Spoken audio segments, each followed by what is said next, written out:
Got to make sure the streams are full and pronounced. I respect that.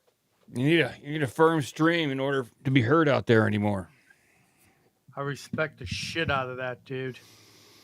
Do do do do do do. Let's see if we are on. YouTube's usually the best judge.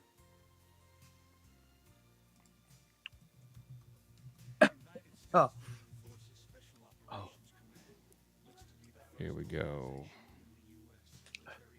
We were having trouble streaming your destinations. Is it possible the stream ended or deleted the destination?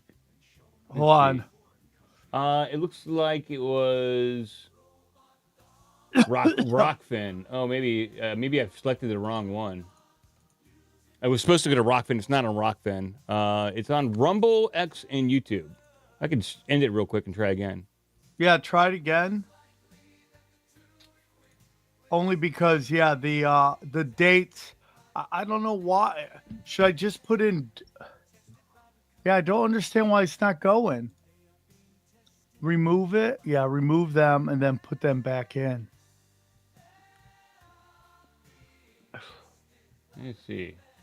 All right. Now add them. This should be it. Hold on. Yep. There we go. I just added that. Oh, and yeah. Then let me. We should be good, dude. We should be good. Nice. Okay. Bang. Bang, bang, bang. Okay. Let's do this. Why wait? Why delay? Let's go, bro. Let's do it.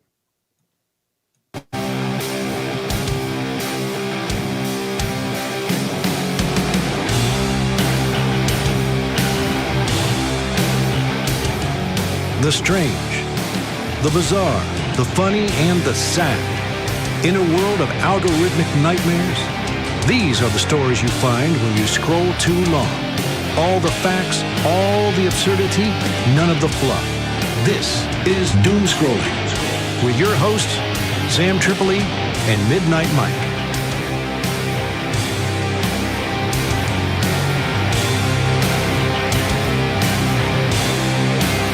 Yes. Yeah. Yes.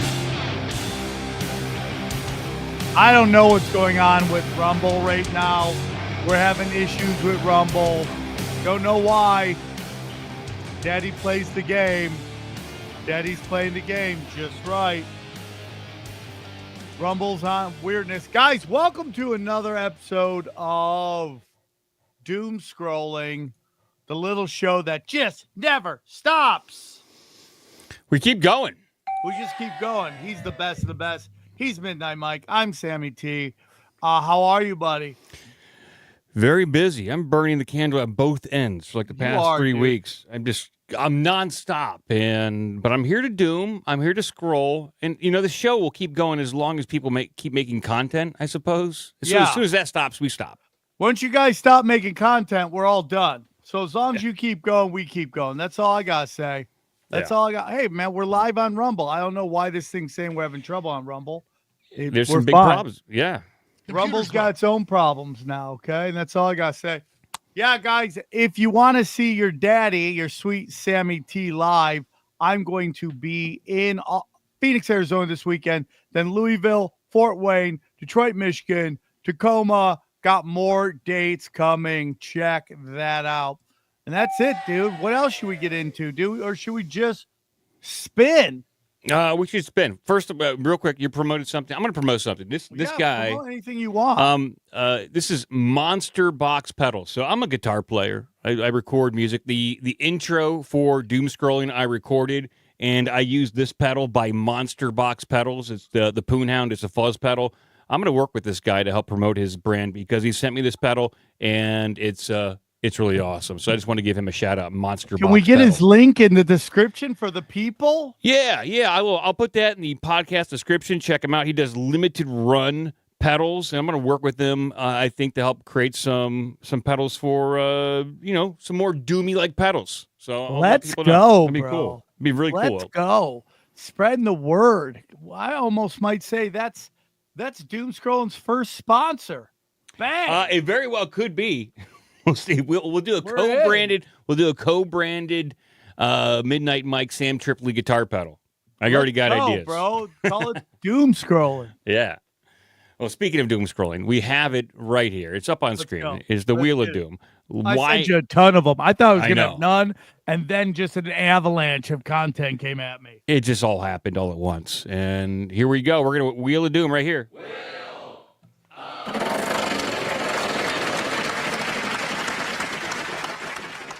Have been lying to you your entire life. Everything you thought you knew about the world is an illusion. History is nothing more than their story, a carefully crafted narrative designed to conceal the truth. There is no way we built these structures with the primitive tools they claim. People fail to grasp the true scale of these buildings or the precision with which they were designed. The ornamentation is so intricate, so detailed, that it defies all logic. This architectural style can be found all over the world, regardless of the distance between civilizations. How is it possible that supposedly isolated cultures built in such a similar way? They tell us it was mere coincidence, but everything points to something much greater. It's incredible to think about how they built them in the past and how crude our methods seem in comparison. Soulless skyscrapers, structures without art. They lack the grandeur of the ancient constructions. But I don't believe all of this was built with just horses and carts. There is something more here, a lost technology, a knowledge that has been taken from us. Couldn't agree more. Couldn't agree more. Modern buildings suck. Yeah, Tucker Carlson talks about that, about how like they're making them purposefully to annoy us. Where you look at it, you're like, oh, what is that? Why is that like that? And again, it gets into this, what I've been talking about on Tinfoil Hat, this false reality projected on a real reality. Anytime you go, what is that? That's a false reality, in my humble opinion. That's my humble opinion. Every now and again, them? so every now and again, you'll get like some artist or architect. They'll make an interesting building, like it looks like a shoe. Oh, good, he made a building that looks like a shoe. But that's abnormal.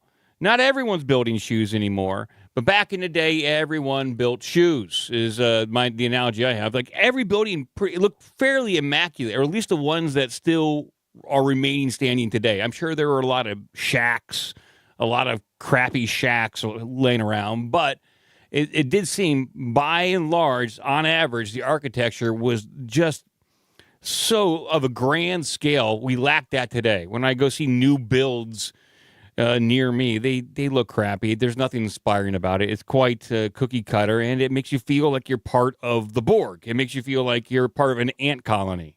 Yeah, I agree. And then you go in these small towns, and they have these amazing like city halls, and then the rest of it's like trailer parks and track malls.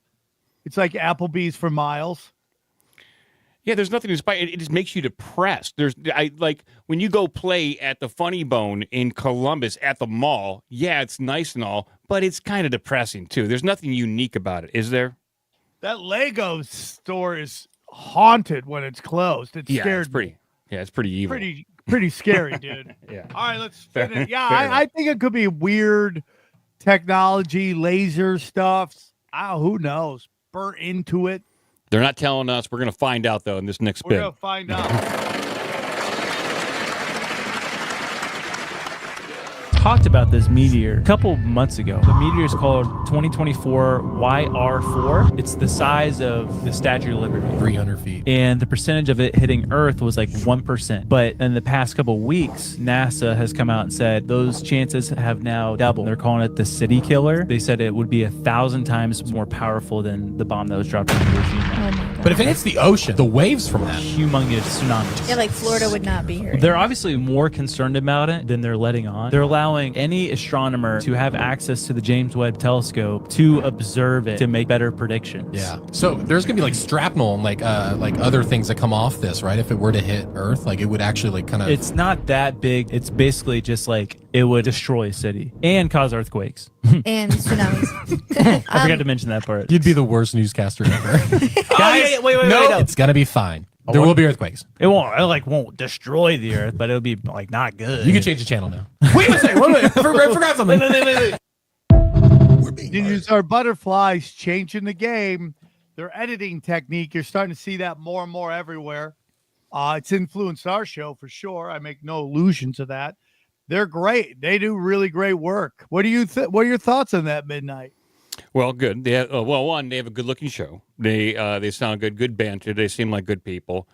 Two, we're all going to die. We're being murdered. I've been following this. There's a guy on Twitter. He goes by I am John Cullen. He is a fairly prolific researcher. He investigated Las Vegas Trump shooting, and now he's on this, and he keeps tracking this, saying the percentage of likelihood that it's going to hit it keeps going up and up and up, and he's convinced that it will. Although, where on Earth will it strike? Unknown at this point. Don't you gotta hope for an ocean? Like that's that's what you gotta hope for, you know. But I don't know. That could be worse. Yeah. What else can we do? Bruce Willis can't save us anymore. He's not doing well right now. Yes, he's. I think he has dementia. Yeah. So he can't do it. The guys from Deep Impact, I think they've kind of retired at this point. But I guess when it comes to the magnitude of the impact, is it better to have a tsunami or for this to hit land and possibly destroy Tulsa? And I'm not picking on Tulsa. Yeah, but Tulsa already had a Black Wall Street situation. We don't need it again. But is it better to hit land or is it better to hit water? And I don't know the answer to that. While we spin, I'll ask ChatGPT. Here's someone said in the comments that it might hit Venezuela. Oh, okay. Haven't they been through enough? Yeah, that's not bad. That's okay. As long as you're not in Venezuela at that time, get out and see where it hits. That front. Well, I don't know. I don't trust any of this space stuff. I know. So the flat earthers are probably saying, where's this rock coming from? Yeah, where is it coming from? Is it going to make it through the dome? Or would they just say it's a nuclear weapon they're detonating to claim it is a rock? But yeah, that's a great point, too. Part of the Project Bluebeam. Yeah, so how are they really going to know? I mean, I'm with you, dude. It's going to come in so fast, you know, they're going to have cameras on it, but you don't know. We're just taking people's word on this. It's not, so listen, if it's anywhere near me, I'm going to straight up fair catch that meteor. Just here's fair the thing. Catch it. Everyone, we can know about this. They're going to know about their trajectory. It's going to panic a place. Like if it, God forbid, is coming down somewhere in Ohio, I might leave Ohio for a little bit. You got to get out, bro. You got to grab all the. Do you keep the chickens or you let them fend for themselves? I'll pile them in the old Passport, the old Honda Passport. You're coming with me, and the goats, and the wife, and the dogs. Yes, this show is dangerous. Yeah, well, dangerous show. Let's go, spin. Let's spin the wheel here. Wheel. We are actually living in the year 1726. In 1991, a German historian named Hermann Eilig gave his theory called the phantom time hypothesis, which argued that the years 814 through 911 AD never actually happened. Well, you see, he claimed that these years were fabricated by Holy Roman Emperor Otto III, Pope Sylvester II, and Byzantine Emperor Constantine VII, who altered documents and converted the Gregorian calendar so that they could fast forward time to the sacred year of 1000 AD. It was done so that Otto's ruling years could start in the millennial year 1000 AD, which would sound much better and be more credible. This theory is also supported by the fact that, despite there being written records, many artifacts from those 297 years were never found. And if we look at how Torturia was erased from existence, it is not difficult for the elites to change history again. So it could be that. Well, I believe it. What happened during the Dark Ages? We don't really know. We don't really know. And, dude, it's like this Little Seasons thing is really starting to get some legs. A lot of people talking about it. Are we in the Satan's little season? I don't know, bro. And just imagine being so powerful you could change the date. Yeah. And back then, no one would even really care. And if they did speak up about it, it's like, no, it's really the year 900. Off with your head at that point. Yeah. They had a whole different kind of canceling. It's 1,000 years. Accept it or pay the price. And I don't think a lot of people were in the mood to protest too much. Yeah, they had bigger problems. And honestly, if they change the year now, would anybody really protest? I don't know. No one would care. That's the whole thing with the Epstein files and the UFO. Nobody cares. We already know everything. We just don't care. Yeah. Today, in fact, it's the perfect time to change the date to the year 3025. Why not? Why not? Why don't we just change the date after all these doomsday dates come? We'll be like, yeah, we passed it. We're good. Everything's fine. We got some local celebrities here. Jamie Starr. It's her birthday. Can I sing her happy birthday real quick? Oh, yeah. Happy birthday to you. Happy birthday, dear Jamie Starr. Happy birthday to you. And then local celebrity Steve Lafayette are here. Just giving shout outs, buddy. Hey, you got to do it. You got to support the people that support you. The show's been fired. The Wheel of Doom is on fire today. It's time to spin it again because that's what we do. That's how we go. Oh.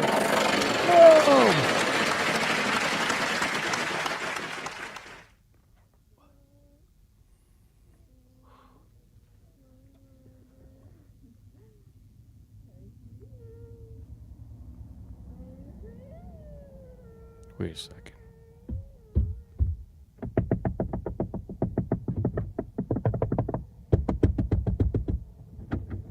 So that title said, "My girl is at home. I'm an hour away." So this what? Is like another mimic? A skinwalker, another that's mimic? What he's saying. It's another mimic. It's another mimic, a doppelganger, a pod person. Although this pod person seems way more aggressive than a lot of the pod people I read about. Oh, really? Pod people are aggressive? They're just chill? They're pretty dumb and docile, the ones that I read about. They don't know social etiquette. They don't know about what is or isn't appropriate to say. But I guess when it comes to being annoying, that constant knocking, what they're doing right there, I guess that could be the hallmark of an annoying pod person. Sure. So is that a skinwalker, these mimics? I would say in some instances possibly, but the accounts that I have read of the doppelganger, it typically is a product of some sort of alien interaction, whatever you want to label that as, but some sort of paranormal force that will take you and put a replica in your place to bumble about and basically confuse everyone in your life while you're doing something else, while you are participating in some experiment or doing something that requires a little bit more of your knowledge. Oh, that's crazy, dude. So you're up there getting probed while your mimic is just trying to get through the week? Fumbling along, they don't know how to use public transportation in certain instances. They don't know how to cook. They'll say inappropriate things to your family members. It's quite bizarre. And people like in their lives are like, boy, Jerry's really changed. And people what if complain. Your mimic does a better job than you? Then you got a problem. It's like, hey guys, real quick, sorry. We also have the audio version of this show is now available. Doomscrollin, you'll find it on anywhere you listen to podcasts. So check that out. If you can't watch, it's always great to listen and check it out. Let's do it.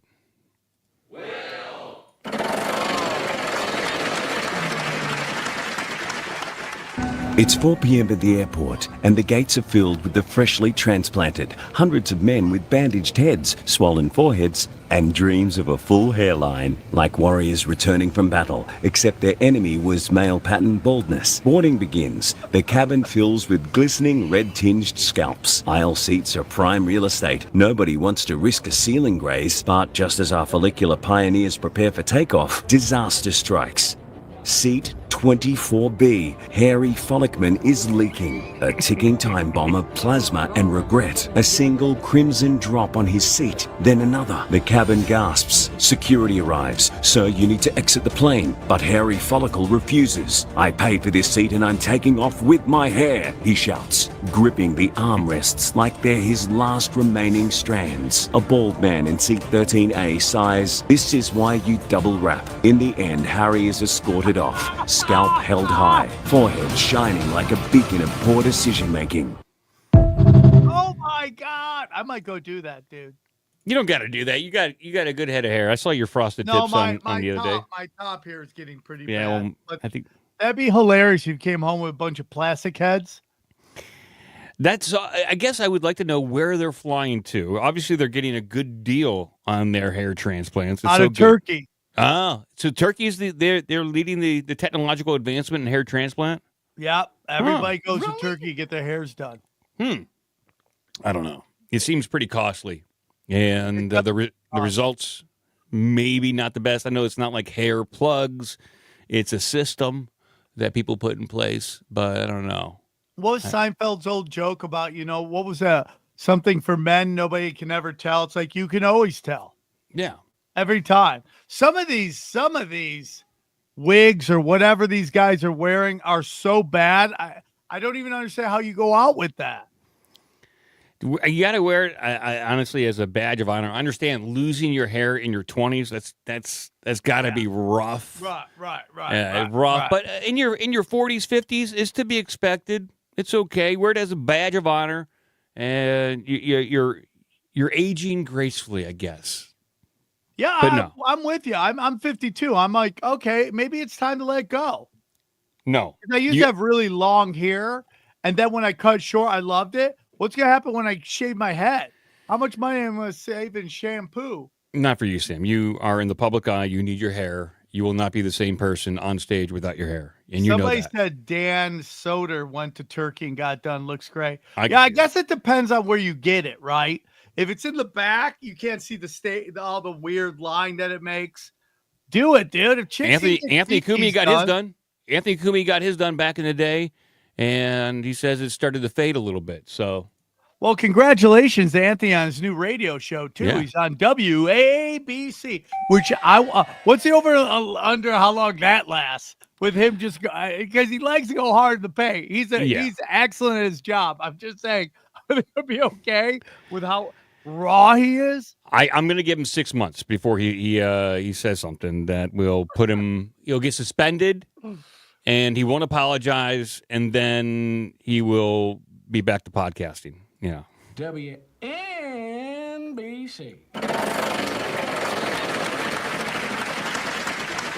Yo, what is wrong with people? Why would you get out that car, bro? Dude, this is Like, he nuts. thought he was Spiderman for a minute. Thought he was Batman in that Batmobile. Bro, what are you doing? And the fact that he didn't get hurt is crazy. And how did that car make that turn?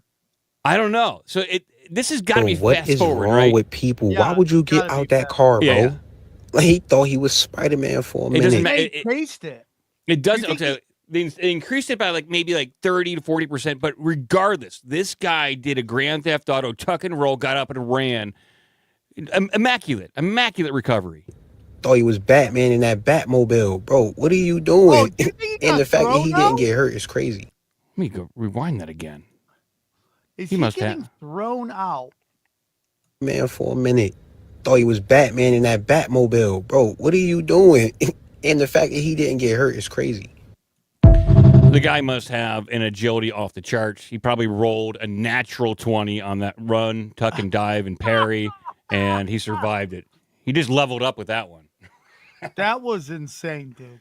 Now, only if he got away. Only if I he used got to away. just watch World Star Hip Hop and watch all that stuff forever. People like jumping off the fourth floor, walking it off.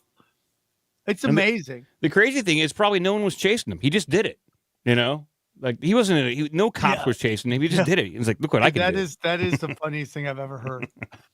He's not. I did a whole comedy. When I was really young, just moved to LA.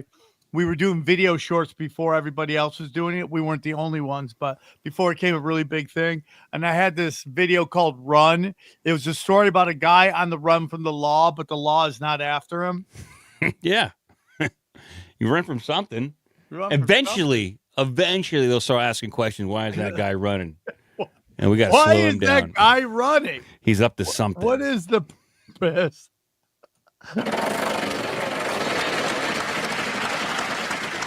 So if you had $20,000, what would you spend it on? I could probably maybe buy a Lamborghini. Yeah, you probably maybe fucking couldn't do that. Do you know how much fucking Lamborghinis are?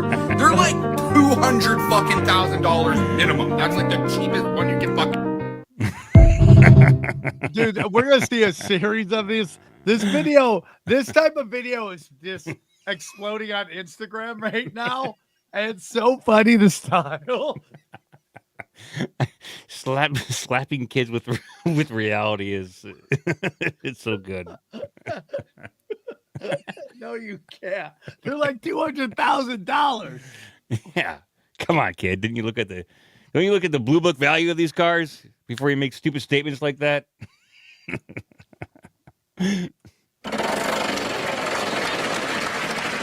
I see a lot of those. So this is super interesting. So apparently your brain on sugar and your brain on cocaine are virtually the same. Like they do the same things to your brain. And this freaked me out because I eat so much sugar. So I stopped eating sugar and now I only eat a sugar substitute. It's called cocaine. Okay. I don't know. Hot chicks love blow. I don't know how these guys get any anymore. Used to be so great back in the day. I only was able to consume very stepped on Ohio stuff, which is, Man, the craziest thing is you go to Canada and the stuff was perfect. Like they just got a different line. Like someone just bypassed America, went right to Canada, and you're like, this isn't that bad. in Ohio, it's like half baby powder, like 1/4 cocaine, and then some other substance, and you don't really know, but you don't really care because it's 2 a.m. and you just got done drinking and you need something that's a little extra. Yeah, I mean, I'll say it once, I'll say it 1,000 times. Drug dealers are the worst businessmen in the world. They are. Yeah. Nobody treats their clientele worse. One of my favorite jokes I ever did was, why don't drug dealers have Yelp? We need a Yelp for drug dealers where you could just write down your experiences with your drug dealer. That would help, but at the same time, you might sell them out. And the cops, I'm sorry, Sam, I think would use that information against our friends. Well, they should agree not to. Yeah, the honor system. Don't do it. Us. Honor us. But yeah, speaking of milk and tuna fish, you hear about those killer whales killing all those great white sharks? Yeah. Oh my gosh. Have you heard about it? I've seen it. Dude, like more than normal? Yeah. It was like this group of killer whales, orca. Yeah, right? Orcas, yeah. Yeah. Orcs? Yeah. Let's not call them killer whales, okay? Well, they're killing. I know, not everyone. Not every one of them, though. I know, but those were killer whales. Okay, all right. In like a week span or something, they killed like 25 great white sharks. What? Yeah. What is this vendetta about? Don't know. Maybe it's their territory. It's weird. They just kill them. Like they'll like go and like bite their like. So they bite them. So no, they're not killing them. They're murdering those sharks. Yeah, killer whales. Murderer whales. Murderer whales. Murder whales. Aren't they technically dolphins? And that's why they don't know why they're doing it. It could just be porpoise, something like that. They do it on porpoise. Hey. Yes. They're on fire. Now that is crazy because we've been seeing a lot of that. Like these great whites showing up just getting wrecked. Minding their own business, just trying to get theirs, and then a pod of orca come out of nowhere. Is it a pod? I think so. I think whales swim in pods. You check that out. How long until the pods show up on the Apple charts? The pod of killer whales. Well, they will chomp their way to the top, no doubt about that. Now, these orca, they're the same ones. A few episodes I was talking, it's the same group of whales, not the same exact whales, but the same type of whales that would kill fish and wear them as hats. That's the same whales. They'll kill a fish and wear it as a hat. And then they'll parade it around throughout their pod as like a little fashion show. And then they'll basically, well, look what I can do and you don't. And so the other orca will also make fish hats too. They're crazy. They're crazy animals. It does sound like a turf war. Mm-hmm. And the killer whales ain't messing around. And they're going out murking everybody. Now, they said something interesting there. Were they trying to say that killer whales are dolphins? I don't know about that. They're not. I don't think they're dolphins. I mean, they're in the same, I guess, family, but they're their own thing. They? Like, what family is that? It's like if like a pit bull is not a Rottweiler. They're both dogs. They're both like from something like that. I'm not a marine biologist, as you probably know. But I thought you knew everything. I don't, but I'd like to try to know more, but it's not helping. Oh, they're in the porpoise family. I guess it's a family. Oh, okay. I mean, Cooter Patch. I take it. It's Cooter Patch saying that. Okay, well, I believe he him. says it with a kind of like a kind of energy that makes me think he believes what he's saying. I want to be a marine biologist. Okay. Well, we're all trying to be a marine biologist here. In 1983, the CIA proved your words create reality. In a declassified document called the Gateway Process, the CIA revealed how thoughts, energy, and words can shape reality, proving your words are powerful tools for manifestation. The study revealed that everything in the universe is energy, and your words act as commands to the energy around you. When you speak with intention, you're not just expressing thoughts, you're literally programming the world around you to align with your desires. Here's how to tap into this power. 1. Choose one intention you want to manifest. 2. Say it out loud, starting with I am. For example, I am attracting abundance in every area of my life. Innertune makes this process even easier. Click the link in our bio for free access. I'm on board, man. I'm with you. I just got this book called The Structure of Magic, Part 1 and Part 2. And it goes into neurolinguistics, which is very similar to this. It was written back in the 1970s. It's considered pseudoscience, but it's using words as magic to manipulate the thoughts and intentions, possibly of others. But what was just described there on screen, it kind of referenced a video we played maybe a week ago, 2 weeks ago, where it's kind of like Star Wars. It's like you don't say you will try or anything like that. No, you set your intention with I am going to do this, and that sends a subconscious signal and lets the universe know, watch out, here comes Mike. He's going to do something. I'm with you. Obviously, I believe in Christ. I'm a religious man who's fighting the good fight, brother. Sorry about the sounds in the back. My daughters are over there, and they get to do what they want to do. Obviously that, but I do believe that we've seen over time the desire to take away mysticism from our understanding of God and where we live. And I do believe in manipulation of energy, and I believe you can will things to happen. So during the pandemic, when we had nothing to do, I would write this really long gratitude list every morning. My girlfriend would be like, what are you doing? Every morning, right? She's like, that long? I'm like, yeah. So it was nine things I'm appreciative of, 9 goals for the day, and then 27 future goals. I can't tell you how many of those future goals have happened. Like yesterday, I wanted to have 3 podcasts in the top 200 of comedy on Apple Podcasts. Bang, happened. You know what I'm saying? So thank you guys. We're going to get this up here too.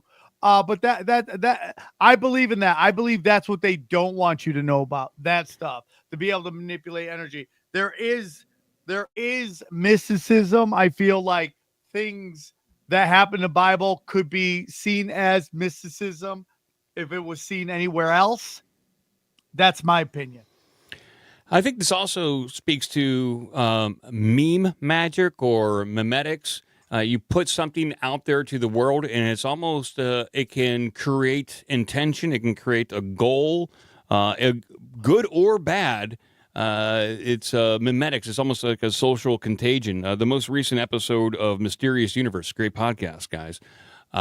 They go over some of these memetics and how almost the big pharma industry used memetics to create certain forms of depression, or at least expose certain forms of depression to Japan in order to create a new drug market for themselves. And they understood that either you can call it neuro-linguistic programming or memetics or thought intention, but it's very powerful. It's very real. The CIA knows this, and therefore the elite know this, and we're being programmed almost every ding-dong day. Conspiracy Mom is here. Almost Conspiracy Mom's right up there with conspiracy smoke shows for sure. I'm with you, dude. I think you manifest positive. I think you manifest negative. Yep. And if you're constantly looking for the negative, which sometimes our minds are wired that way, and what you're doing over time is learning to rewire your brain to look for the positive. That is what gratitude lists do. It forces you to come up with. Let's say you want. I do everything 369 or some sort of multiplication of that, right? So, if you do that, if you sit down, you go, here's 10 things I'm really thankful for. It actually causes you to think of things you want to be thankful of all the time. You start noticing that it's happening more and more and more. So it also gets in this thing called transurfing, which isn't a cross stressor in Hawaii, but it's literally the notion is that there's every single version of you is out there. Just how far away are you from that? And what's it going to take to get there? Yeah, I dig it. Let's spin. Mom, spin. These are the 7 most powerful angels of God. Riel, the angel of wisdom and vision, is a powerful and mysterious figure who is revered for his knowledge and understanding of the universe. Raphael, the angel of healing, is known for using his staff to perform miracles and heal the sick and wounded. Siriel, the angel of death and punishment, can shapeshift to carry out his duties and observe all good and bad deeds on earth. Gabriel, the messenger angel, whose name also means God is my strength, is responsible for delivering important messages from God to humans. He is the one who told Mary she would give birth to Jesus Christ. Ramuel, the angel of thunder, is the closest angel to God and guides good souls to heaven. Ragel, the angel of justice and harmony, is dedicated to defending justice and is thus one of the most powerful warriors, second only to the most powerful angel of all. Michael, the leader of the archangels, is considered the strongest angel in the Bible and is credited with casting Satan out of heaven. He is God's main warrior, but it is said there is an archangel much more powerful, one who would make Michael seem very weak. If you want us to talk about that angel, click on share, then on more, and comment Angel Part 2. Who's that angel, Sam? I've never heard of it. Me. Have you heard of it? Hogan. Some people say it's Hulk Hogan, okay. but I don't think that's true. I'm in. I don't think that's true. He's a Hulkamaniac. I thought my name, Michael, my namesake, was top dog. I guess not. Is it Metatron? It could be Metatron. It could be Megatron for sure. Yeah, Megatron. Yeah. It could be a Transformer. But it seems like there's a God for everything. There's an angel for everything and a God for everything. Yeah, it's like the angel of Trip on the Sidewalk, and nobody worships him, and he's sad. That's Bob. Bob the angel. He does that one. Bob is like, I am the angel of the sidewalk that tripped you. No, worship me. That was Todd. That's Todd. Yeah. The names get less and less grandiose as you go down to the more inconsequential things. Todd, I am the angel of 7-Eleven pizza. I'm the one that makes the pizza so tasty. I could use that. I like pizza. Bro, Costco pizza is fire, dude. Have you had some? No, I haven't. Costco pizza is fire, dude.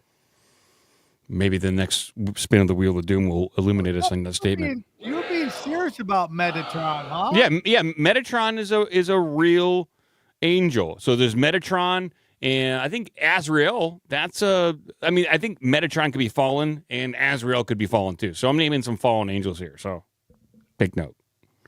Or correct me if I'm wrong. But you got to be careful out there.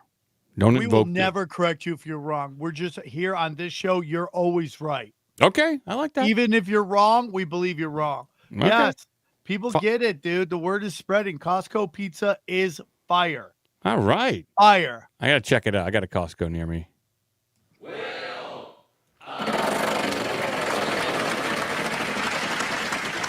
If you're worried that people are gossiping about you, let them. Let them gossip about you. Here's why. You can't control it. It's going to happen anyway. Yes. And so if you can't control it, why on earth would you allow any time or energy to be wasted? Yeah. It's an act of self-torture. So let them gossip. And when you say that, it's a relief because you actually acknowledge the thing that you've been afraid of. And it's like you're allowing it without allowing it. But then don't forget, you have power. Yeah. Let me remind myself that I get to choose what I think about myself. I get to decide what I do Yeah. and what I don't do, whether or not I respond or not. And I get to decide who I spend time with. And so the bigger question becomes, if you're busy worrying about, which means you're expending time and energy, people who are gossiping about you, why would you want to be friends with them? Yeah. And so now you take responsibility for your own part in chasing people that aren't treating you in a way that you deserve. Yes. And you recognize that the power here is in just letting people be. And when you let people be, your relationships get better because people reveal who they are and where you stand. And then you get to choose how much time you spend or not. I'm in. Yeah. I mean, somebody didn't say nice things about this lady. I'm going to tell you something. Here's what I'm going to go even a step farther. There's within like recovery, you'll hear this saying, and it's pretty deep, and it's someone's opinion of you is none of your business. And it's probably one of the toughest places to get to because there's nothing more personal than somebody's view of you, okay? What they think of you. But in reality, it's none of your business. And I'm going to go even a step further. They're probably not even talking about you. Yeah, the truth is, I just lean into it. I start gossiping about myself. Like, do you hear what I did? You know what I did last week? It becomes a little narcissistic, but you start owning the gossip and you start generating gossip, and then people start talking about you, and that's what you really want. Hey, any gossip's good gossip. At least they're talking about you. Good publicity. Start talking about yourself. You just start going online and just talking shit about yourself. Yeah. It's like you really got to worry about when people stop talking about you if you're trying to do anything in entertainment or podcasting. You want people talking about you. Even if it's like, you don't want horrible stuff, but a little gossip here and there ain't bad, I guess. But I don't like to engage in that stuff. You know? It's bad mojo. Not unless I'm gossiping, like I said, about myself. Well, I would never say anything negative about you. Yeah, I appreciate that. You can, Ever. Spread the word. Ever. Well, let's spin the wheel. Why are you Chinese? Who says I'm Chinese, Senator? You are Chinese. What the? You sound Chinese. No, I don't. Are you Chinese? Are you British? Have you ever been a member of the Chinese Communist Party? I served my military for 2 years. I'm Singaporean. Have you ever watched Rush Hour? No. With Chris Tucker? No. And Jackie Chan? No. Do you eat Chinese food? Yes. Okay, I say, you are what you eat. No. Where was your soup made? China. So you are Chinese. Senator, I'm Singaporean. What the fuck don't you understand? What type of dishes do you use at home? Fine china. No, I mean paper plates. Have you ever used the Chinese Spaniard trap? No. Do you celebrate the Chinese New Year? Chinese New Year? No, give me a break. Look, no one's leaving here to someone's Chinese.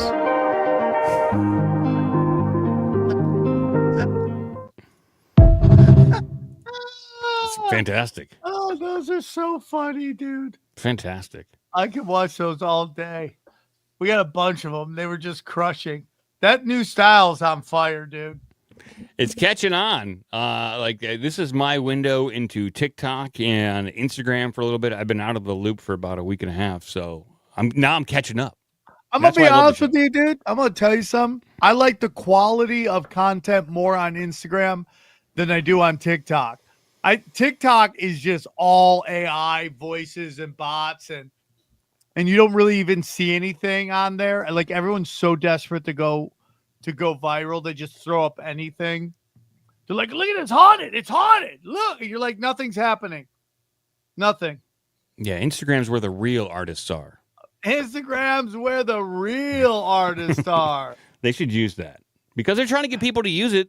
They're trying to get people to use it like TikTok. So you got to let them know that there's a benefit.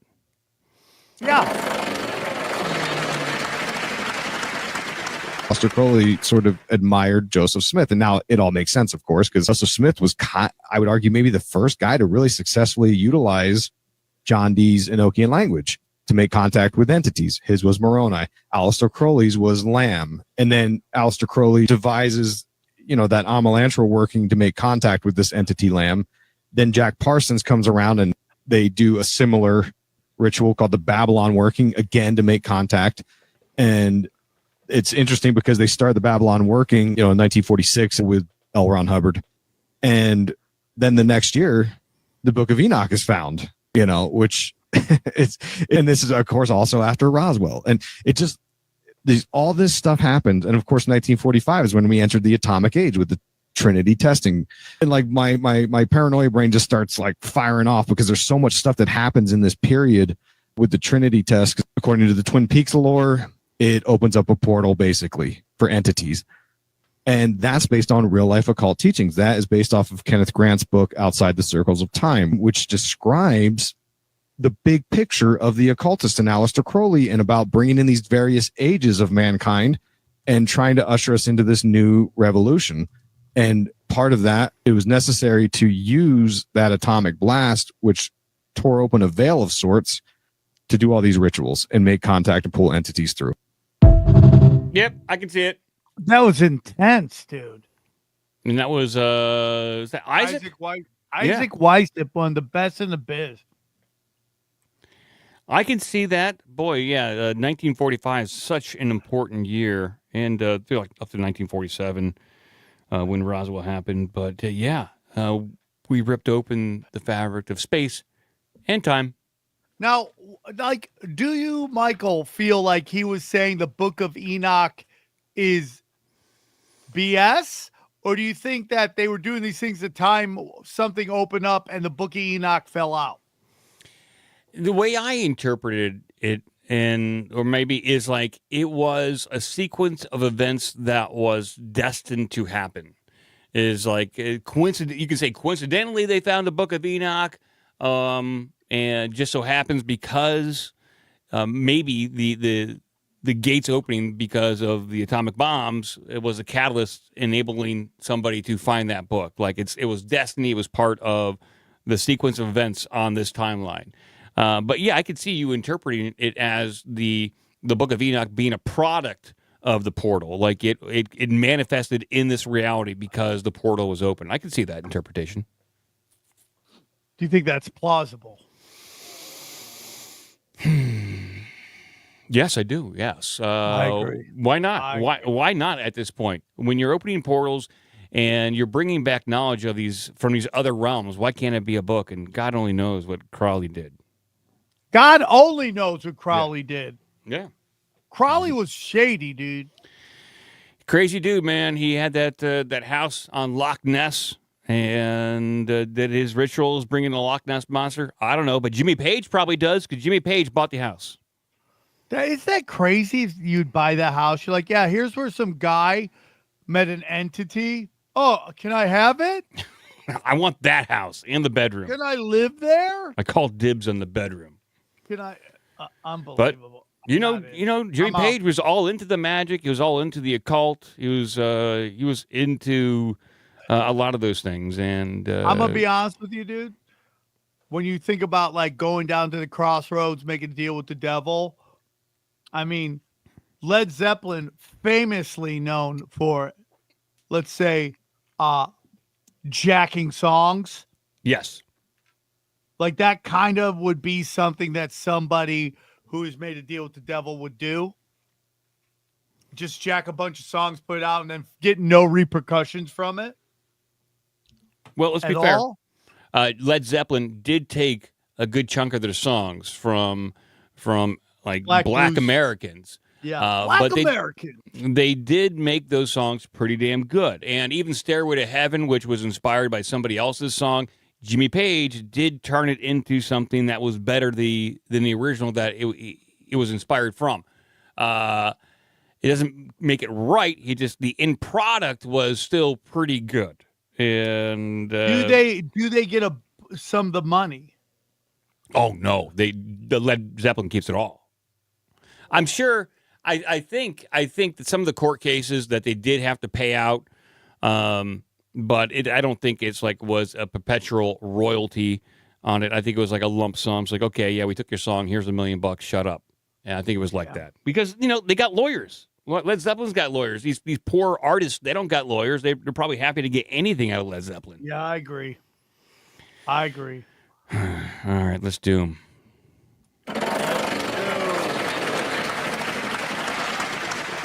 How many times do you think I could get drunk at work before I got fired? Because if I were in the teachers union at Bay City Schools in Michigan, I could be at school drunk 5 times, I could be on drugs 3 times, and I could even make or sell illegal drugs twice before losing my job. Sounds like a pretty crazy day in algebra. But in school districts like these with overly powerful teachers unions, it can be nearly impossible to fire a bad teacher. And this is a pretty terrible idea for students and parents. Obviously, unions bargain in the interests of their members, but when the union has excessive power, these are the kind of crazy protections they can get.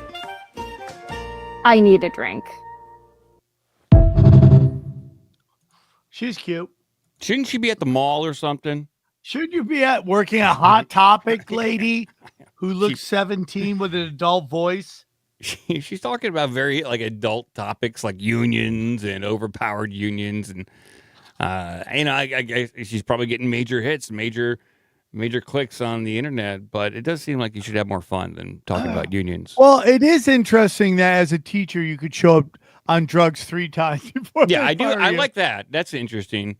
And I think it speaks to we're a very forgiving people here in America. We want to give people second, third chances, even maybe even 4th or 5th, depending on what kind of drugs you're doing and if you're naked or not. Yeah, that was an interesting video. It was like, I'm a union guy up until a point, and then I think sometimes the unions get so much of what they want, they just keep asking for more, and you're like, do we really need all this? And you're like, yeah, you have to negotiate something. So I'm a union guy. Unions can be great, but they can also go a little overboard, I feel. I'm with you. I think unions, they typically start off with a noble and ethical purpose, but the bigger they get, the more monstrous they become, and it's no different than dealing with the government at a certain point. That you have to, if you want to work here, you got to join this union, and you better pay your dues, else we're going to come knocking on your door. Yep, and it becomes mobbish. Yeah. No. All right, let's spin the wheel of doom. Let's go. A lot of people do not know the Vatican made a contract. An actual contract was signed with the King of England back in the Middle Ages, where the Pope said that he declared himself the Vicar of Christ. The word vicar in Latin simply means someone who stands in for someone else. According to the Vatican concept that God created the whole heavens and he created the earth, he gave the earth to Jesus, his son, and so consequently Jesus owns the earth and everything on it. But since Jesus is not here right now, somebody has to run the earth. So consequently, the Pope is going to stand in for him till he gets here. A lot of people are totally unaware of this contract between Rome and the King of England to rule the world. And at that time, the people who were called English became known as British. British comes from a Hebrew word, berith. In Hebrew, the word berith is a contract or a covenant.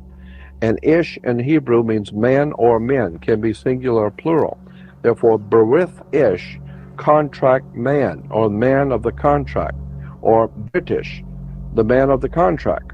This is why in the Western world, anything you're going to do in business requires a contract. That's the way the Vatican set it up. Sounds like the way the mafia works. That's exactly right, to put a contract on you. Damn. I'm telling you, man, people think I'm crazy, but the British are way more powerful than everybody wants to believe. You know? The Bank of England's still running crap over here. 100%. I think the Bank of England runs the United States, Canada, Israel, Saudi Arabia, Turkey, China, and Russia, and India. That's what I believe. No, they're not spreading that wealth around to us, that's for sure. They're not at all in any way. No. And it's absolutely ridiculous. Give us some wealth. But then the Vatican's like, that's so funny. While Jesus isn't here, I'll temporarily be in charge in case you guys got any questions. It's like, you know, the parents leave and put the little kid in charge of the house. Really. I mean, it's basically, yeah, it's not no real authority, but yeah, you're in charge of your sister until we get back. And then the house burns so down. Funny, dude. And it's like the Pope we got right now is like hurting, dude. He's like, he's in hospital. He's in dude. I don't know, man. Do you remember? I'm older than you. It just seems like we're going through popes right now. Going through them pretty quickly. There's being worn down very quickly. Like this one, lasted 10 years. I remember, when I was growing up, I remember popes lasting, put in a good 20 at least, yeah, they maybe 30 forever. Yeah, even our popes are pussies now. All these young kids, they're just new generation popes. I've only been in for 10 years. I'm gone. He's probably faking an injury like a soccer player. He's like, I'm out, you know. Did you see that movie that they just put out about the Pope? I did not. Is it called Coven or Coven? Yeah, Coven. Yeah, Covenanted, I think. I've heard interesting things about it, like interesting plot synopsises. Yeah, I mean, I don't want to ruin it for you, but at the end, the Pope's a trans. Oh, okay. All right. Yep. At the end, Pope's trans. Hi, you want to go? Oh, what? I didn't mean to press that one. Sorry. So when I heard the plots, it almost kind of quasi reminded me of Angels and Demons by Dan Brown. You ever see that one? That came out in the 2000s. And that had to do with the Illuminati. It had to do with electing a new pope and this whole big conspiracy. Very fascinating. But same person who wrote the Da Vinci Code wrote that movie, book. Yeah, Dan Brown. Yep, Danny Brown. Did you like that book? I only saw the movie, and I found it to be fascinating, interesting, and somewhat informative. I thought it was good. Then I realized Tom Hanks is most likely a scumbag. Yeah, and it kind of ruins it for me. Yeah, there's nothing you can do about that. Tommy Hanks, he does what he does. Yeah, he does some shady shit, for sure. That's why he's in Greece. And we do him. Yep. There we go. Roll. Oh. Now let's know if you're enjoying the show. See those two pins, Stacy? Yes. Well, today I'm going to stick them in you. Look at all the paper you wasted. You count that as a fold? That's a no. Okay. Because I already see that it's not random. Don't jump to conclusions. Why isn't it random? I told you to write down random numbers. What do you mean, not exactly? Can you see it or can't you? Well, you're right, but for the wrong reason. It sounds logical, doesn't it? Yeah. Well, that's wrong. Wrong. It's wrong? Wrong. Wrong. That's right. Not right. That's how I was wrong? That's how you were wrong. What did he say? He said he's incapable of making a mistake, therefore I must be wrong. M-I-S-S. You don't have to say anything. The computer is saying it for you. Okay. Try not to hit the table. Try instead to hit that little thing, okay? You're seeing a beam of light. No, you're seeing the little pieces of dust. Well, you call them fingers, I'll call them propellers. You have to make the hole bigger than that, obviously. Haven't you ever seen a sliced banana before? You can't blow up a baby's nursing nipple? Well, you have one of those inside your head. I do? Yeah, it's called a brain. Come on, Eugene. Come on. Turn it over here like that and pull it straight up. No confidence in the science at all. You don't seem to have a great deal of confidence. But it might come back and hit my face. There, it's popped off. Oh, Wow, hit you right on the head, too. There you go. This is just 3 minutes of Mr. Wizard telling kids that Mr. they're, Wizard! that they're I forgot wrong. Mr. Wizard. Did you watch Mr. Wizard growing up? Yes. Do you think Mr. Wizard's family hates Mr. Rogers' family? Oh, it was such Mr. Rogers got all the love. a brutal neighborhood rivalry going on there. Brutal. Brutal. Everyone wearing sweaters. It was a blood feud. But yeah, this is is McCoys. like I have fond memories of watching Mr. Wizard, and then I came across this, and I was like, oh, he was just telling kids they're wrong, and he was a kind of a curmudgeon kind of guy. He didn't seem like he wanted to be there at all. Why did I have memories that he was a nice guy? Yeah, but also, like, who did he beat out for the gig? How bad were they? Yeah, no shit. Did they show up in Nazi gear and be like, let's teach the children? He allowed kids to experiment with science. He expanded our horizons when it comes to what is and isn't possible in this physical world. And he was berating kids, telling them that they're wrong over and over again, making himself feel better because he's a bully. And guess what? We used to be a proper country, and kids they would grow up and realize that they're not perfect, and they get stuff wrong and they work harder. Yeah, they're wrong. You're wrong. Wrong. There we go. Wrong.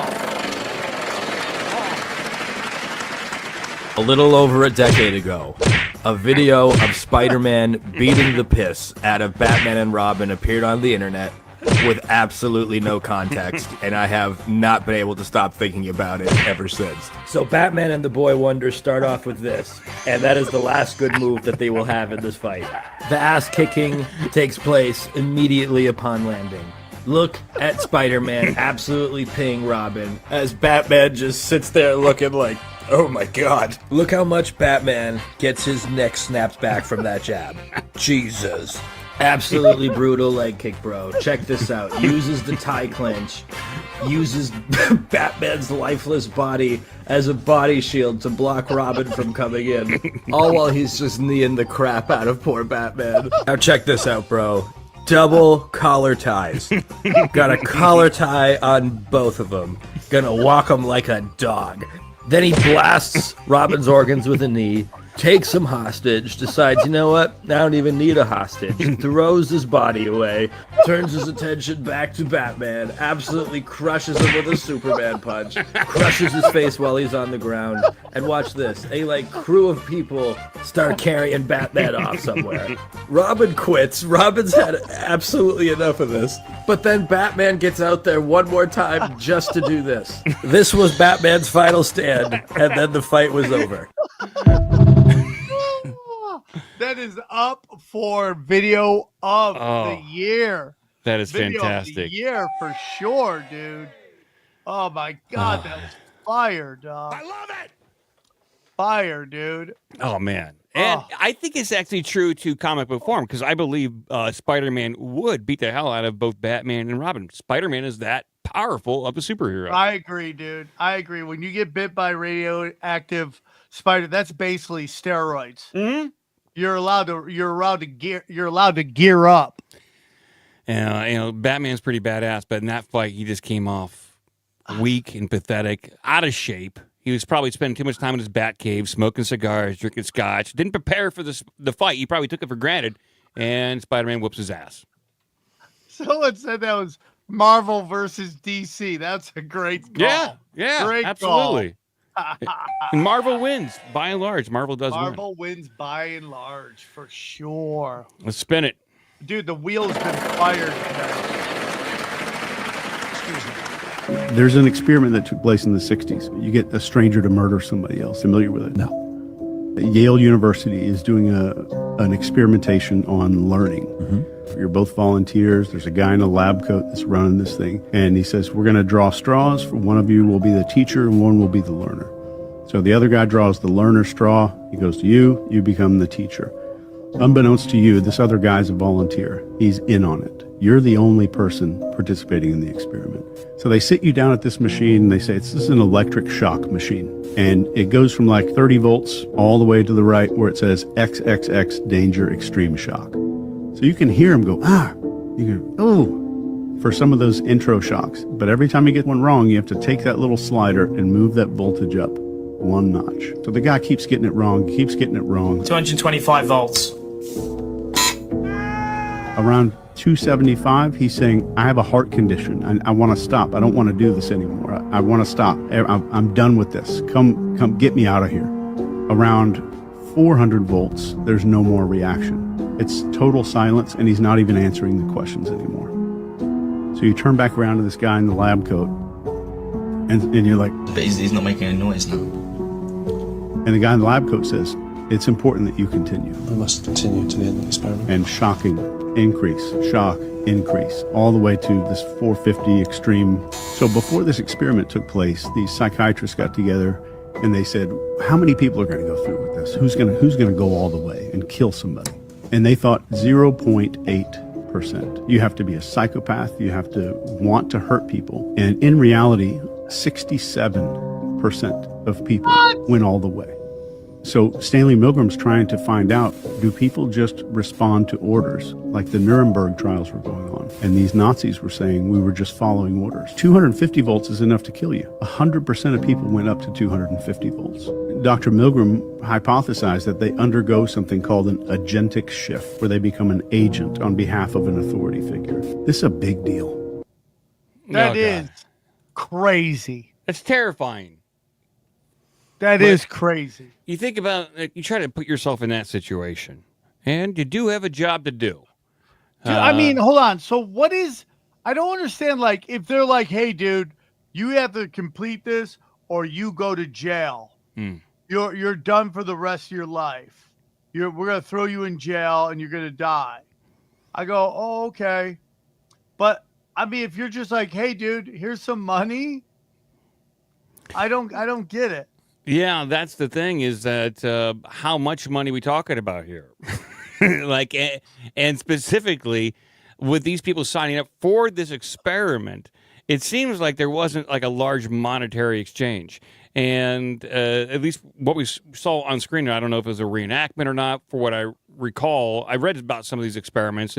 Not a lot of people, like, there was some initial hesitation about going forward, but everyone, it seemed like, not everyone, I was a large percentage of people were just like, yeah, I have to do this. It doesn't matter what the money is or anything. It's almost like they believed in the task, and the person in the lab coat said it was okay, so I got to do it.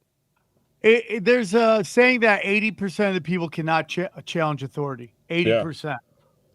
I have to do it. Yeah, I want to believe that I would be one of those people that says, I don't feel comfortable with this. And even though I don't see the person on the other end, I just hear their wails, their cries of agony. I like to think that would be enough for me to stop. But also, I like to think that I wouldn't even get myself in that situation to where I would have to flick a switch to cause pain on somebody. Like, hopefully, the sequence of events in my life would not lead up to, now I'm at a switchboard and I got to start shocking people. Yeah, I'm with you, dude. I'm 100% with you, dude. And it's kind of sad. And I had something to say, and it just drifted away. Goodbye. It reminds me a lot of COVID or COVID. That was a great experiment, and we saw a lot of people not question things. And here we are. Well, it's also like what we're seeing going through right now in Los Angeles. All of these politicians are being shown how corrupt they are. They now have audio of basically the mayor saying she's going to be out of town during the fires, and something's coming. You'll realize it later. And nobody's calling for her head. Nobody's calling for her head. Nobody. This woman who works for the state of California, she's part of this group that got the $24 billion to deal with homelessness, and she just got busted bundling millions of dollars to her husband's company. Nothing's gonna happen to these people because LA, the initiation into the entertainment business is conformity. You must conform. And if you think about it, they're even further removed. It's like none of them are exactly like flicking a switch to shock somebody. They're so far removed that they're just taking money in exchange for letting some fires happen, and they probably justify it that these fires were going to happen anyways. Yeah, 100%. So they're even further removed from this experiment, which would probably even increase the likelihood that they would go along with it because they can justify it to themselves. I agree. I do love Trans Ams. Those are great cars. Oh, yeah, I like Trans Ams and IROCs. Bring them back, bro. Bring the Trans Am back. Where's my IROC Z? By the way, I added that Batman 2 video of the year.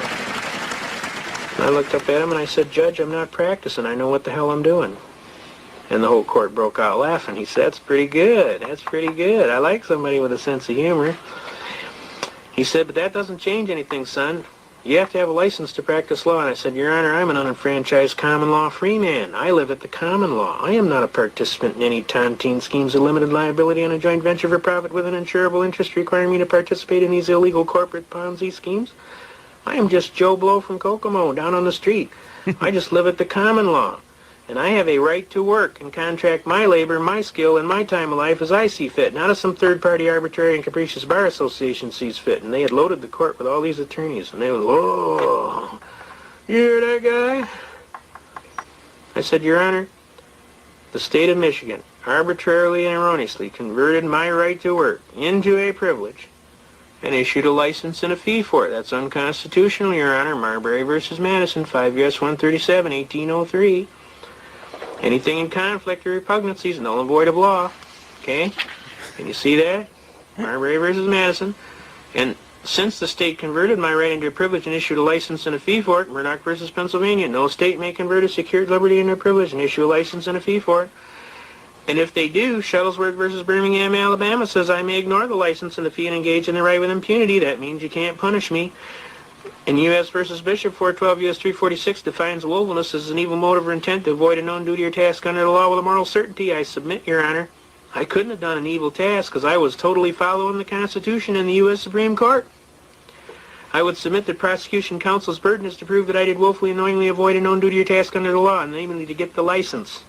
And I would submit he specifically precluded he cannot perform his task, and therefore I'd motion for dismissal with prejudice, failure to state a cause of action for which relief can be granted, and I'd kind of like to collect my costs and fees for having to defend this frivolous, spurious complaint. The judge rolls back in his chair with a great big smile, and he turns to counsel for the prosecution. He says, well, Mr. Prose, what do you think we ought to do about this young gentleman? The prosecution bounced back. How about we honor the motion to dismiss, Your Honor? The judge says, good answer, because I don't think you're ready for this kid today. And the whole court broke out laughing. An old gentleman walked up to me and he said, son, I just want to shake your hand and tell you, you got to have like King Kong. Because you just slammed the Bar Association right into the ground. On top of that, I've been an attorney for 57 years, and I just want to shake your hand, sir, and tell you that that was one of the most magnificent arguments that I've ever had the privilege to hear in a court of law. Now, he was an honest attorney, and he realized what kind of a chain was around his ankle with this Bar Association. And these lawyers, they resent that. They really do. They're people just like you. They don't like to have any chains on them. But they hadn't had anybody quite show them how to get those chains off. And when they saw somebody do it in their own skill, with their own, with their own cards, on their own playing field, it actually impressed the hell out of them. I had several gentlemen come up and shake my hand that day. Needless to say, the case was dismissed, and I've been helping little people getting jammed for years. Every time I see some little person get jammed, I'm out there flipping that wrench. Zingy, zingy, zingy. And I flip that wrench on them so good that usually they just back off. Dr. Kevorkian was a perfect example. The poor man was just trying to help these poor people. They were jamming him every which way but loose. Wow. Damn, that one got dark at the end, huh? It like, certainly this is did. a great story. And then I helped the guy who helped people kill themselves or unalive themselves. YouTube, sorry. Sorry, YouTube. You got log jammed by the system. Yeah, this is a dark conspiracy. We're just making fun of the dark conspiracy. Yeah, that's it. But that guy, so that was from a VHS tape. It seemed like it was taped quite a while ago. I want to say the 90s at some point in time. That law or that the argument he made probably happened back in the 80s. I doubt that he would get a handshake anymore. In fact, they probably would arrest him for even daring challenge the court at this point in time. So I wonder if he'd really be able to get away with this. Did you ever hear about when I'm like 19 and like 3 in traffic court? No. Yeah, dude, I've cross-examined police and won. Wow. They don't like you very much down there, do they? One time I cross-examined a cop. The judge was so angry at me, he made me stay the whole day till she got done with all of her cases before she saw my case. And here's the thing, the cop waited the whole time just staring at me. And I'm like, bro, it's my right. I'm out here trying to stop getting points. You gave me a point for nothing. You gave me a ticket for nothing. What kind of questions do you ask them? Well, so the first time I did it, the only time I haven't won when I represent myself is when a cop blatantly lied, just straight up lied. But the first time I did it, this was many, this had to be like 25 years ago or 23 years ago. I was just gotten picked up at the Comedy Store. I was just getting sober. I had a friend of mine. She was a sober friend of mine. She was driving me to a show. And I decided and we were on Sunset traffic back when Sunset was insane. And traffic stopped. And it was so bad. The traffic was so bad. I decided to take my seatbelt off to go try to make out with her. This is a true story. I take my seat off. I go to make my move. A cop walks up with a flashlight and pulls us over. He pulls us over. So he pulls us over. I have this whole series of things that I do to fight in court.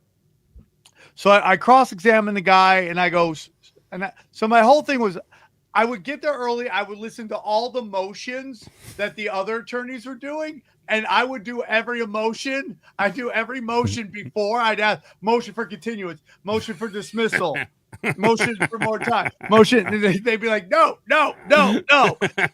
So this is the true story. You're jamming them up. I'm jamming them up. So then I go, so the cop goes, listen, I'm no longer working in this district. I have to work over here. This is an incredibly long drive. Can we do this right now? She's like, okay, we're going to do it. So she asked him a bunch of questions. And then she goes, okay, Mr. Tripoli, do you have any questions for the cops? And I go, yes. So I asked him, I go, can you describe how you pulled us over? Would you say you pulled us over in your car, on your bike? Did you run up? Did you walk up with a flashlight and pull us over? He goes, I walked up with a flashlight, pulled you over. So, and I basically established that traffic was not moving. So I was grilling him, dude, I'm killing him. So then the judge like, okay, stop. Mr. Tripoli, tell me what you think happened. I go, Your Honor, this is the truth. I do stand-up comedy. We're on our way to a show. The traffic was so slow, and it was at a complete stop. I decided I was on a date. I decided to make a move. I took my seatbelt off. I go in for the kiss, and I wanted to call him Captain Cockblocker over here, but I was in court. Yeah. So I'm like, Captain Party Stopper over here came up and wrote us a ticket. And Hannah she goes, okay, I've heard enough. She quotes Shakespeare about love, and this is it. She goes, I'm dismissing the case. Bang! And bro, you would think I was Rudy and I just scored a touchdown. The entire court goes nuts, dude. Like, yeah! I started high-fiving everybody. It was the best time ever, dude. That's a true story. Holy moly. One for the little guy. One for the little guy. Can't One fight City for Hall. the little guy. Bullshit, you can fight City Hall. You just got to wait around long enough. Yep. Look how thick the pie is getting. We're getting through these videos. So my kid's mom called me this morning and asked me if I could give her $300 to help her out with rent. and we haven't dated since 2015, so I don't normally do this kind of thing like ever, because I take care of my kids. I get them half the time. I'm a good dad, so it's not normal that I help her out with money any kind of way. And I just told her I needed a little bit to think about it, and I would call her back. And before I had a chance to call her back, her sister called me. Her sister tells me that she doesn't actually need the money for rent. And she's trying to get her new boyfriend out of jail because she wanted to be able to be close to him for his birthday. And so, that hit me some type of way, but I decided to call her anyway. And I told her, come get the money, that I would help her out. I just figured, karma blessed me the way that I should be. So she came, she picked up the money. And about 2 hours later, I get a call from the county jail, and I accept the charges, and it's her, and she's screaming, and she's cussing, and she's crying, and she wants to know why I gave her counterfeit money. And I told her she wanted to be close to her boyfriend for his birthday, and so, happy birthday.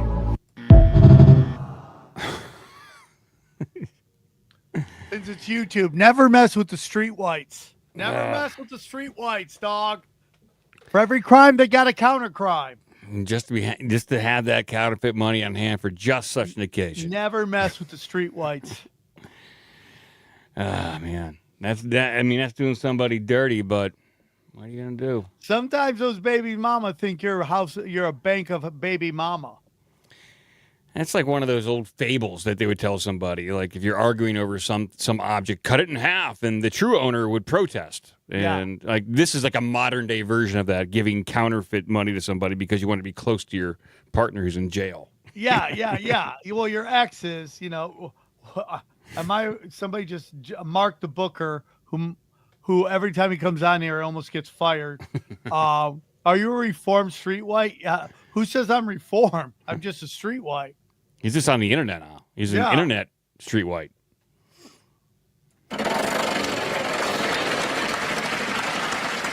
Beware of these dreams. They may be God's warnings for your life. Many people do not know that God speaks to us through dreams, but in the book of Job, this is clearly mentioned. Here are the meanings of some important dreams. 1. Hair falling out. Dreaming of hair falling out means that God is warning you about false or envious people around you. Pray and ask God to keep away those who try to harm you. 2. Teeth falling out. Dreaming of teeth falling out indicates that a curse has been placed on your life, hindering your progress. Seek God in prayer, for the Lord protects those who seek Him. Before discussing the third dream, follow now, like this video, and share it with someone who should know this. 3. Clean water. Dreaming of clean water, especially if you are washing something, means that abundant blessings from God are on their way. But say I only get 3 dreams? I feel like that video was all over the place. Have you had dreams of your teeth falling out? Well, I've actually had my teeth fall out. Oh, in real life? Hell yeah. I consider that to be curse. That's that's definitely a curse. That's drug curse right there. Yeah. I want to get a gold tooth in there. Yeah, you should. I think that'd be coming back. What, gold teeth? I would love to have my front tooth be a gold tooth. Yeah. I want to do anything but get a job. Okay. Well, you're a comedian, so you're like halfway there. As weird as I can get. That's what I want to do. All right, here we go. Bro, you know what's crazy to me? What's crazy to you? Humans have so much trust in their government. Oh my God. It's actually like kind of sad. It's kind of pathetic. It is, because like over so many years and decades of time, the government just continues to lie. Just keep lying. And humans are like, ooh, another lie. Yum, yum, yum, yum, yum, yum, yum. Ooh, another lie. Yum, yum, yum, yum, yum. Ooh, thank you for the lie. Yum, yum, yum, yum. It's crazy. There's receipts. There's receipts. More receipts than ever. And the people are like, yummy. Let me have some lies. Oh, yummy. More lies, Can I get a please? side of lies with those lies? Put your lies up my little human butt.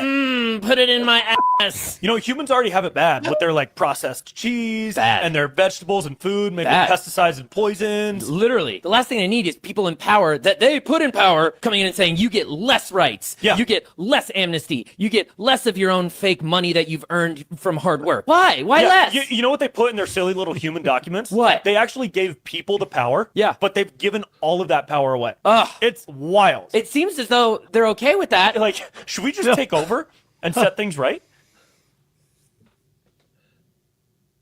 Soon. Soon. Yeah, soon. Soon. Yeah, dude. Yeah. It does feel that way. It does take an alien sometime to put the mirror back on humanity for you to realize how ridiculous it all is. And no one will care. The aliens will show up and no one will care. You know, internet thoughts will still be showing you butts, and guys will be doing backyard street fights. Yeah. And I'll be getting shadow banned everywhere. It's just the way it is, dude. So, Let's be zooming around in the sky, going someplace. Who knows? Who knows? Doing things. We're getting close to the end. Oh, yes. Guys, tell us if you've loved this episode or did you love it or love it? Which one is it? You only have two choices. Do you love or do you love it? I love it. Let's spin. Here we go.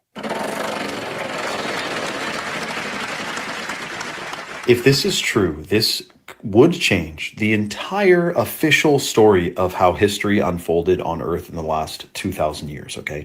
So we have these giant doors, and you may be thinking, oh, it's just to make it look more grand. I mean, these were all built during the Dark Ages, remember, too. All over the world, giant freaking doors, man. And then there's like mini little doors at the bottoms of them for human-sized people to walk through. You might see where I'm going with this. It gets a little bit sketchy, though. So giant doors, beautiful sacred geometry, ancient art. But then you get to some of these newspaper clippings from the 1800s. Prehistoric giant skeleton found. Arizona, prehistoric giant with very long arms found. Maryland, gigantic skeleton of a giant found. Alaska, they're finding freaking giants. All throughout the United States and the world. When they started excavating, building homes, developing cities, they're digging holes in the ground, and they're finding giant femur bones, skulls with double rows of teeth on the bottom of their freaking jaw and top. Like, I'm talking different face, different head, different being.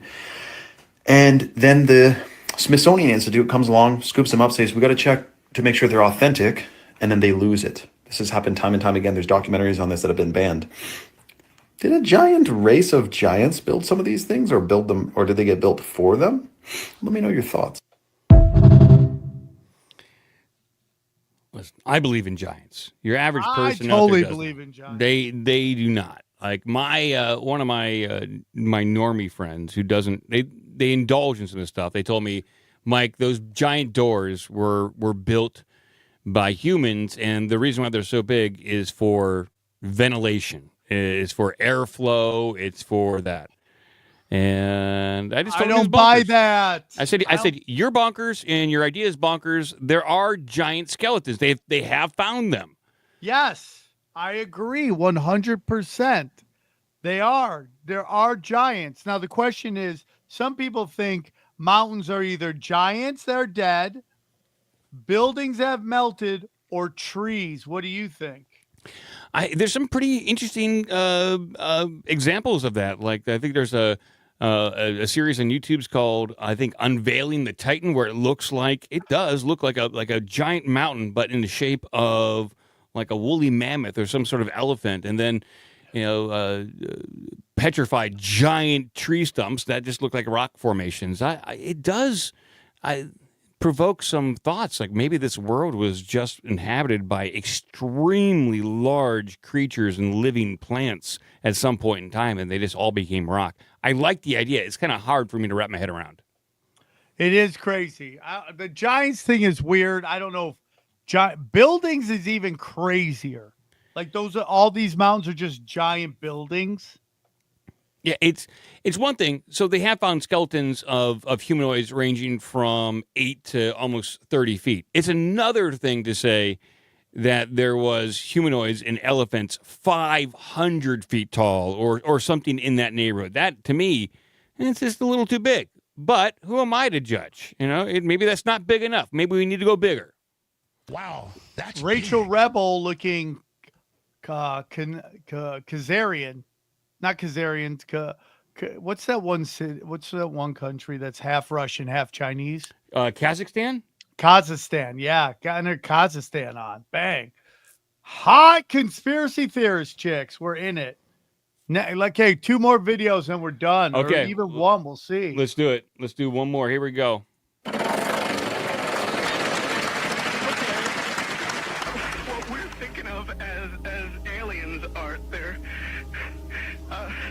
They're extra-dimensional beings that an earlier precursor of the space program made contact with. They are not what they claim to be.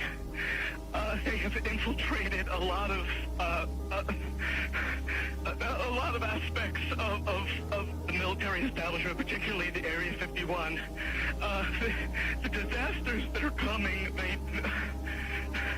the military, the government knows about them, and there's a lot of safe areas in this world that they could begin moving the population to now, aren't. But they're not doing anything. They are not. They want the major population centers wiped. Now, that's where the call cut. That was Art Bell, the famous call from 1997. And that's where the call cut. Art Bell's power went out. He booted back up, and he said that it went dead. Now, the aftermath of that story is that it's supposedly that caller that we just heard there called back in to say he was making it all up, that it was all a hoax, it was all a farce, and that he made it all up. He sounded pretty convinced. He's either a really good actor or he was telling the truth. Well, real quick, two things. Then I'm just going to read some of these super chats before we go. One is, I didn't know I was doing this, but my interview style is an Art Bell style for the most part, I'm going to let you say whatever you're going to say. For the 2 hours or whatever you're on, hour and a half you're on, we're going to assume everything you're saying is truth. And we're going to let the audience decide whether you're faking the funk on a nasty dunk or not. And that's why I always loved when I later started studying Art Bell, was that he would let whoever the caller was, the guest was, talk, and he wouldn't run interference out. He would let them get it out. And that actually, I started that day one with Eddie Bravo. Like, I was like, I'm going to let Eddie Bravo talk. I'm not going to go because, he'd go on Rogan, and that time he was getting it from all sides. Now everybody's into it. But so that's where tinfoil hat comes from. It's a good way to go. You don't got to log jam somebody. Get on the log with them. Don't be a jammer. Don't be a jammer. Ride the log. Okay, we do $5 and up here. Sam, loved the TFH about Midnight Productions. I live in Phoenix, and shit 100% exists and is growing here. I'm with you. Thank you, Christian Band. $9.99. Great speed. Fun show from Ashland Speed Dad, the No Agenda Racer. Respect. Here we go. Space is fake and no meteor is coming. I disagree. We're not going to get into that. Transformer sounds like all Megan Fox kids in the future. Well done. Guys, there's a couple $2 ones. We don't read the $2 ones. Should we read them or should we not? Yeah, they're $2. Okay. $2 make you holler. Yeah, this cool. is from DS. Salvador prosecuted the patents in the Navy owns. Thank you, brother. Pay the fee. What IR 547 sub? I don't even know what that is. Is that a patent number he's giving us? I don't even know. Sam the man. Awesome channel. Guys, Sam, nice meeting you in Vegas. Pleasure to meet you too, brother. And finally, don't you want a coked professor? Bang forth the buck. Sam, check your gardener I retweeted you in. I don't even know what that means. Check your gardener, Sam. Check your gardener. I need to check the gardener. Go, what is up with that? Guys, great show. Midnight, one more time. Where can they find you? Go to obdmpod.com or ourbigdumbmouth.com. All the links are there. We're going live twice a week. Great show as always. We'll be here next week. And one more time, where can they send videos? Oh, they can go to the Telegram channel. The link to join the Telegram channel is in the podcast description, the audio podcast description. So go to iTunes. I think we might be on Spotify now. I poked them to get us on there. But, yeah, we'll put up links in the podcast description. So join it. All right, guys. Thank you guys so much. We'll see you next week. Take care, everybody.